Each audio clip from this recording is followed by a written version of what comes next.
Hello everyone. তো as usual আমি বিয়েবাড়ির জন্য রেডি হচ্ছি, আর লেট হব না এটা তো হতেই পারে না।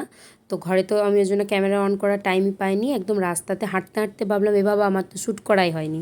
তো ফাইনালি আমি পৌঁছে গেছি আমাদের ডেস্টিনেশনে, যেখানে আমাদের আজকে বিবাহ বাসরটি অনুষ্ঠিত হবে সেইখানে। তো গিয়ে তো আমি একদম মন্ত্রমুগ্ধ যাকে বলে, এত সুন্দর ডেকোরেশন, খুবই সুন্দর লাগছিল চারপাশটা। আর সত্যি বলতে কি, যখন সবাইকার বিয়েবাড়িতে ভোজ টোজ খেয়ে ফটো ফটো সব আপলোড করা হয়ে গেছে, সেই মুমেন্টে একটাও বিয়েবাড়ি না পাওয়া পাবলিকে একটা বিয়েবাড়ি পাওয়া মানে সেটা একটা বিরাট ব্যাপার। তো আমার খুবই ভাল লাগছিলো, যা দেখছিলাম সেটাই খুব ভাল লাগছিলো। আর ফুল এনজয় করেছি, কারণ এটা আমার একদম কাছের খুব ক্লোজ একটা বোনের বিয়ে হচ্ছে। তো সেখানে গিয়ে প্রথমেই স্টার্টার ফাটার খেয়ে পেটটা আগে ভরিয়ে ফেললাম, তারপর তো ফটো তো তুলতেই হবে তাই না। তো বেশ সুন্দর করে কতগুলো ছবি তুলে নিয়েছি। তবে হ্যাঁ, ড্রেসের কিন্তু কেউ লিঙ্ক চেও না, এটা আমার offline dress, by the way এটা আমার ভাইপোটার গিফট।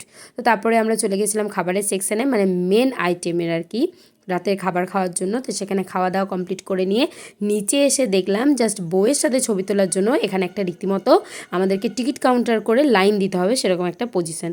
তো সেখানে আমি জাস্ট একদম সাইড কেটে গেলাম, কারণ এখন এখানে যাওয়ার কোনো মানেই হয় না। তো ভাবলাম তারই মাঝে তোমাদেরকে প্যান্ডেলটা ভালোভাবে চারদিকটা কী সুন্দর ডেকোরেশন করেছে সেটা একটু ঘুরিয়ে দেখায়। আর এখানে যে গন্নু বাবা আছে তাকে তো দেখাতেই ভুলে গিয়েছি, তো সেটা দেখিয়ে নিলাম। তারপর দেখলাম জায়গাটা খালি হয়ে গেছে খানিকটা, বউ এখন পোজ দিতে ব্যস্ত। আর অবভিয়াসলি এই হলো আজকের আমাদের ব্রাইড, খুব মিষ্টি। আর তারপর সুন্দর একটা আইসক্রিম নিয়ে